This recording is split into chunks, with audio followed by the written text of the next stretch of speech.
Karibu Wina Media upate habari mbalimbali za michezo, uchambuzi kutoka ligi kuu Tanzania bara. Subscribe na bonyeza alama ya kengele ili uwe wa kwanza kupata habari zote hizi. Mambo vipi mwanamichezo, ni wakati mwingine tena mzuri kabisa tunakutana katika chaneli yako pendwa kabisa ya Wina Media, tukiweza kujuzana yale yote makubwa ambayo yanaendelea kwa sasa ndani ya kikosi cha klabu ya soka si wengine bali unazungumzia hawa ni klabu ya soka ya wananchi Young Africans, katika mwendelezo wa kile ambacho kinachoendelea kwa sasa kwenye kikosi chao.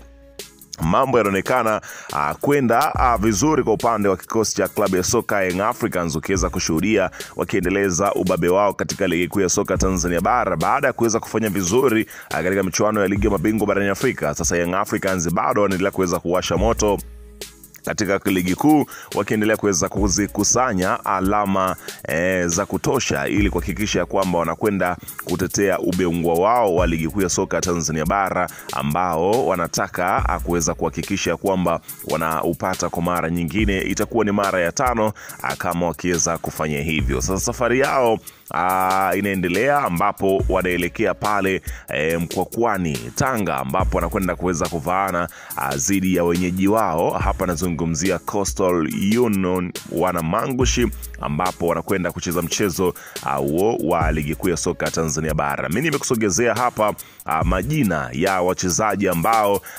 wametangazwa na kocha mkuu wa kikosi cha klabu ya soka Young Africans, ambao hawa watakwenda kwa ajili ya kuweza kuanza kwenye kikosi cha kwanza kabisa cha Young Africans ambacho kitakachocheza mchezo huu, ambapo mimi nimekusogezea jina moja baada ya lingine la mwalimu ambaye ametangaza kikosi hiki, ambapo utakwenda kujua nani wanasimama langoni. La kabla tujaendelea, nikukumbusha kwamba kama ni mara yako ya kwanza kabisa unatembelea katika channel ya Wina Media, ajua kwamba umepitwa na taarifa nyingi. Sasa ili usiendelee kupitwa na taarifa zetu, cha kufanya ni kitu rahisi kabisa. Kwenye simu yako ni kubonyeza tu ano jekundu liloandikwa hapo na subscribe, na kisha kubonyeza alama ya kengele iliyoko hapo chini pembeni. Kufanya hivyo kutakuwezesha wewe kupata taarifa zetu popote pale unapokuwepo, pasipo kuweza kuhangaika huko na kule kwenye kutafuta taarifa. Taarifa zinakuwa zinakufikia moja kwa moja kwenye simu yako. Karibu tuweze kuzungumza kuhusiana na hili ambalo linaloendelea kwa wakati huu ndani ya kikosi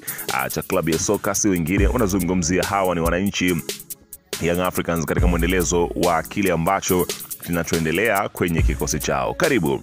Bana, kikosi cha klabu ya soka Young Africans kipo Mkwakwani Tanga pale kwa ajili ya kuwavaa Coastal Union Wanamangushi, ambapo kikosi kimeweza kutangazwa, na bila kupoteza wakati tuende kutizama kikosi hicho, ambapo golini atasimama si mwingine bali ni golikipa namba 2 wa kikosi cha Young Africans. Hapa nazungumzia kijana Abutwalibu Msheli, na unafahamu kwamba Msheli ni miongoni mwa watu makini kabisa ambao wapo kwenye kikosi cha klabu ya soka ya Young Africans kutokana na ubora mkubwa ambao yuko nao.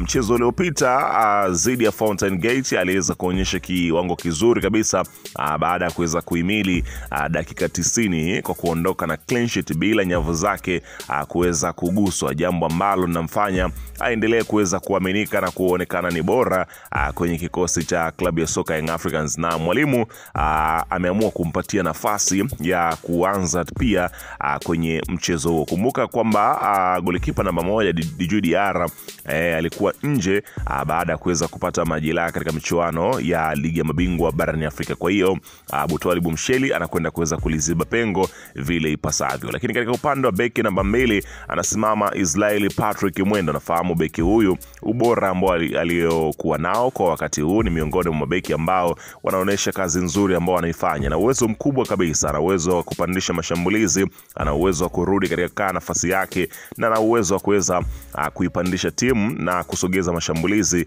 kuelekea timu pinzani. Kwa hiyo hilo alina ubishi, na ameendelea kuweza kuwa na kiwango kizuri bila kuweza kuwa na changamoto katika namna kutekeleza majukumu yake. Lakini katika upande wa beki namba 3 anasimama si mwingine bali ni ni Mohamed Hussein Shabalala Zimbu Junior. Mwalimu amependa kuweza kuanza na Mohamed Hussein Shabalala, moja kati ya makapteni ambao inaelezwa kwamba ni kapteni wa Simba lakini anaichezea klabu ya soka ya Young Africans. Amekuwa na mwendelezo mzuri toka alipoweza kujiunga na wananchi Young Africans. Kwa sasa amekuwa ni moja kati ya watu ambao wapo katika vita nzito ya ushindani wa namba zidi ya mwenzie Issa Shadrack Kiboka, ambapo kila mmoja amekuwa akipambana kumuonyesha mwalimu kile ambacho iko nacho na kumpatia nafasi. Wamekuwa wakigawana dakika, wakigawana mechi. Huenda ukamuona mechi hii huyu na mwingine ukamuona mechi inayofuata. Wamekuwa wakifanya rotation ya nguvu kabisa, lakini yote ni kuhakikisha kwamba Young Africans wanakwenda kuhakikisha wanapata ushindi katika mchezo huu. Majukumu ni moja tu, kupandisha mashambulizi na kurudi kukaa katika nafasi yake, kutengeneza nafasi za magoli kwa wafungaji. Hilo ni jambo ambalo la msingi ambalo amepewa majukumu hayo. Huku beki namba 4 anasimama hapa, anazungumzia si mwingine bali ni Bakari Nondo Mwamnyeto. Mwalimu ameona kitu cha kitofauti kwa Bakari Nondo Mwamnyeto na kuweza kumwanzisha kama kapteni mkuu kwenye kikosi cha Young Africans, akiweza kusimama kama beki namba 4. Huku beki namba 5 anasimama si mwingine bali unazungumzia huyu ni Dickson Job. Unafahamu kazi nzuri ambayo anaifanya kwenye kikosi cha klabu ya soka ya Young Africans. Dickson Job amekuwa na ubora mkubwa, amekuwa ni miongoni mwa mabeki ambao ni vitasa kweli kweli. Ni mabeki ambao wana uwezo mzuri wa kutuliza mashambulizi, wa kuweza kuipandisha timu ambapo ikiwa inashambuliwa. Kwa hiyo